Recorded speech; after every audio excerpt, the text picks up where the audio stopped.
Hello everyone, स्वागत है आप सभी का हमारे यूट्यूब चैनल पर। कैसे हैं आप सभी लोग? उम्मीद है आप सभी लोग अच्छे होंगे और आपकी एमसीआरई की तैयारी बहुत अच्छी जा रही होगी। जैसा कि आप जानते हैं कि एमसीआरई 2025 की लास्ट डेट निकल चुकी है। 2 अगस्त इसकी लास्ट डेट थी, जो कि निकल चुकी है। जितने फॉर्म फिलिंग होनी थी वो हो चुकी है। 24 में इसकी फॉर्म फिलिंग आई थिंक 12,000 थी और इस बार हो सकता है थोड़ा बहुत बढ़ जाएगी, तो आप 15,000 का आइडिया लेके चल सकते हैं। लैब की फील्ड में मैं आपसे बात कर रही हूँ। लैब में आपकी 15,000 तक फॉर्म पढ़ सकते हैं लैब के। आपको अब तैयारी कर देनी चाहिए। पहले से कर दी होगी, बट अब आपको सीरियसली पढ़ना चाहिए, क्योंकि ये जो लास्ट टाइम है ये बहुत ज़्यादा क्रूशियल टाइम होता है। मेरे पास मैसेजेस आ रहे थे, वो मैं आज आप सबके लिए डाउट क्लियर करने वाली हूँ। तो मुझे कुछ मैसेजेस थे कि नॉन टेक्निकल को अगर आप स्किप कर देते तो क्या आपका सिलेक्शन हो सकता है। नॉन टेक्निकल, जो कि आपका मैथ्स रीजनिंग, जो आपका टेक्निकल सब्जेक्ट से अलग होता है, क्योंकि हम लोग पैरामेडिकल स्टूडेंट हैं, तो नॉन टेक्निकल हमारे इतना अच्छे से क्लियर नहीं होता। मैथ्स तो आता ही नहीं बिल्कुल भी। तो जितने भी सब्जेक्ट पूछे जाते हैं, maths, GK, reasoning, computer, Hindi, English, जो भी क्वेश्चंस आते हैं एग्जाम में, वो अच्छे नहीं होते हैं as compare to technical part. तो टेक्निकल पार्ट को बच्चे पढ़ना प्रेफर करते हैं, बट नॉन टेक्निकल को स्किप करना चाहते हैं। तो मुझे मैसेज किया कुछ बच्चों ने, वो उनका कहना ये है कि अगर हम नॉन टेक्निकल को छोड़ देते हैं तो क्या हम सिलेक्शन ले पाएंगे।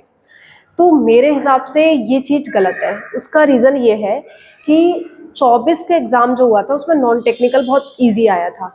ईजी आया था तो बच्चे जो थे वो 25 क्वेश्चंस थे उस टाइम। 75 एंड 25 का रेशियो था। तो 25 क्वेश्चंस में से 20 क्वेश्चन तो सबके सही हो गए होंगे आई थिंक, क्योंकि बहुत ईजी पार्ट था। अगर आप बिल्कुल ही छोड़ के चलते हैं ना नॉन टेक्निकल, तो अब आप एक भी क्वेश्चन अटैम्प्ट नहीं कर पाएंगे। इसलिए आप बेसिक्स ज़रूर पढ़िए। इससे क्या होता है कि जब टेक्निकल पार्ट में कुछ extra and out of syllabus पूछा जाता है ना, तो वो आपका जो स्कोर है वो टेक्निकल पार्ट उसको बढ़ा देता है, क्योंकि आप टेक्निकल पार्ट को अटेम्प्ट किए हैं और उसमें आप इजी था तो आप अच्छे से कर पाए हैं। दैट्स वाई आपको टेक्निकल नॉन टेक्निकल पार्ट छोड़ना नहीं है। आप उसमें बेसिक्स पढ़िए। ज़्यादा टफ के पीछे मत भागिएगा, ज़्यादा क्वेश्चंस भी नॉन टेक्निकल में आप टाइम इतना ज़्यादा मत दीजिएगा, बट आप बेसिक्स ज़रूर करिएगा। मैथ्स में बेसिक जो भी चैप्टर्स हैं मैथ्स के, जो मैं कई बार आपको बता चुकी हूँ वीडियो में कि आप मैथ्स में आपको कौन से चैप्टर्स करने हैं, एक बार मैं फिर आपको बता देती हूँ। नॉन टेक्निकल में आपको आप अर्थमेटिक मैथ से शुरू करिए और आप एडवांस मैथ में आपको ज़्यादा नहीं करना है। अर्थमेटिक में आपको कौन से चैप्टर्स करने हैं? Percentage, profit loss, discount, CI, SI, time and work, speed, time and distance, ये सारे चैप्टर्स आप कर लीजिए अर्थमेटिक मैथ्स में।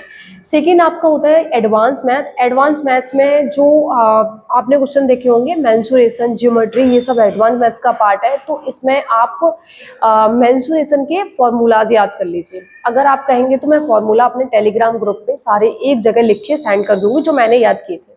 मैंने भी मेंसुरेशन का फॉर्मूले सारे याद कर लिए थे, जो कि एग्जाम में बेनिफिशियल भी होते हैं। मेंसुरेशन का तो आई थिंक एक क्वेश्चन था एग्जाम में, एक या दो क्वेश्चन आता है, क्योंकि ये बहुत इजी पार्ट है।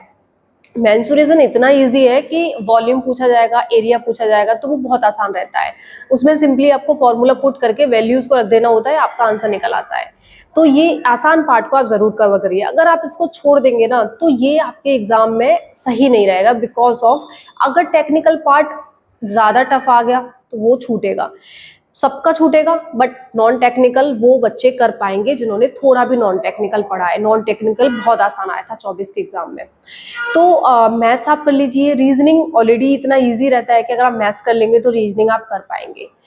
दूसरा, हिंदी एंड इंग्लिश हमारे सब्जेक्ट में नहीं था। लास्ट ईयर जो 24 का एग्जाम था उसमें हिंदी इंग्लिश गिवन नहीं था सब सिलेबस में, बट उनकी तरफ से क्वेश्चंस को पूछा गया था। बट वो बहुत ज़्यादा टफ नहीं थे, तो बच्चा मतलब स्टूडेंट्स को इतना ज़्यादा प्रेशर नहीं हुआ उस चीज़ का कि ये आउट ऑफ सिलेबस क्यों पूछ लिया। हिंदी भी बहुत आसान पूछा और इंग्लिश भी बहुत आसान पूछा, तो उसको ईजिली अटेम्प्ट कर पाए थे।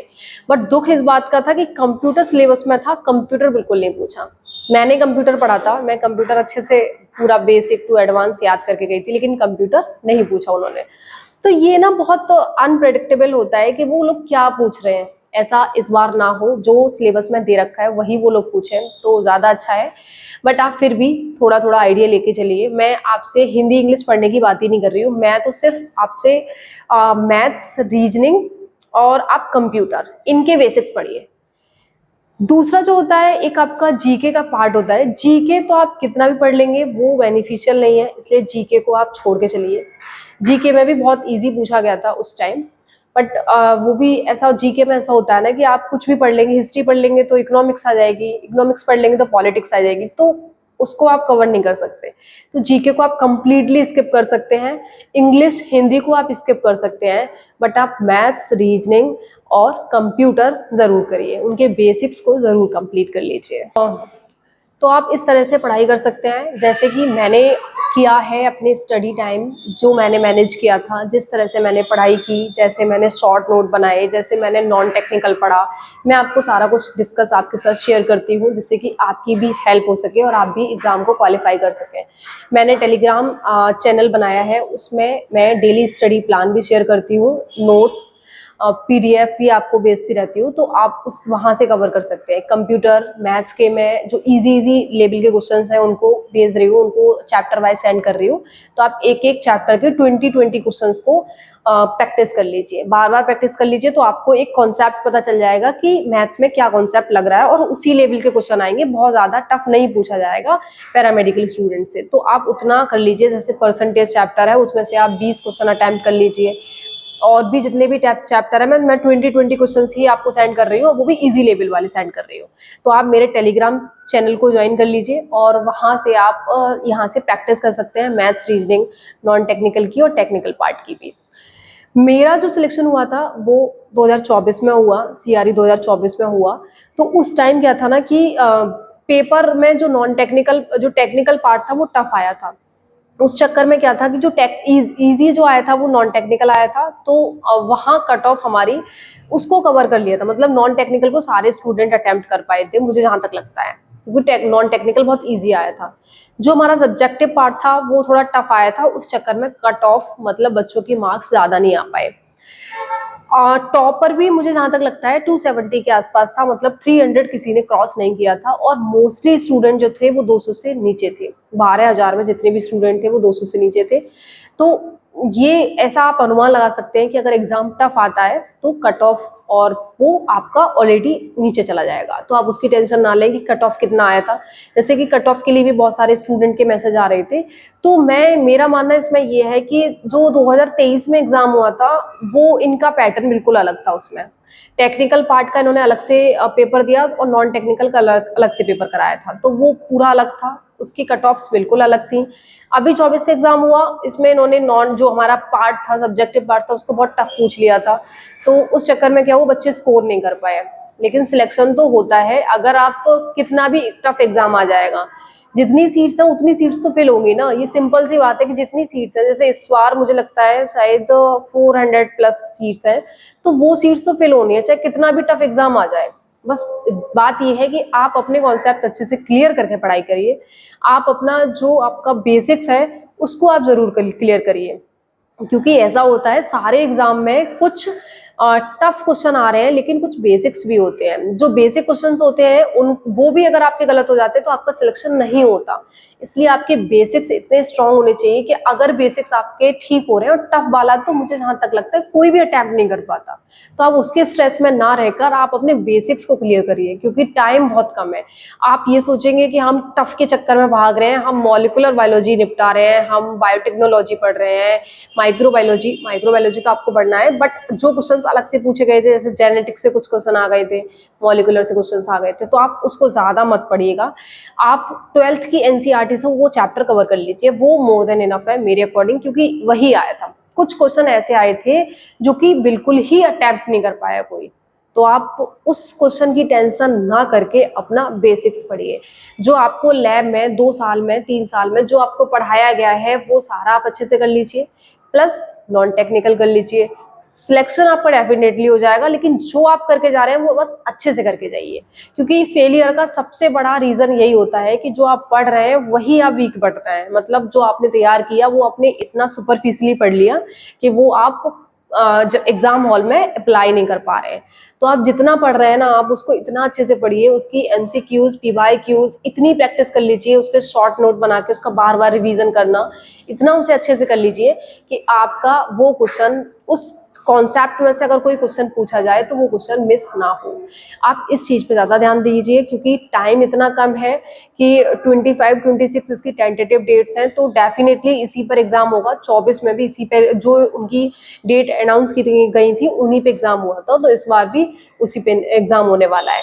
तो आपके पास टाइम की बहुत शॉर्टेज है, इसलिए आप ज़्यादा से ज़्यादा टाइम अपना स्टडी में और ज़्यादा से ज़्यादा टाइम अपना रिवीजन में लगाइए। नया पढ़ने के चक्कर में भागेंगे तो जो आपने पढ़ा है वो भी आपका क्लियर नहीं होगा और आप उसको भी अटेम्प्ट नहीं कर पाएंगे।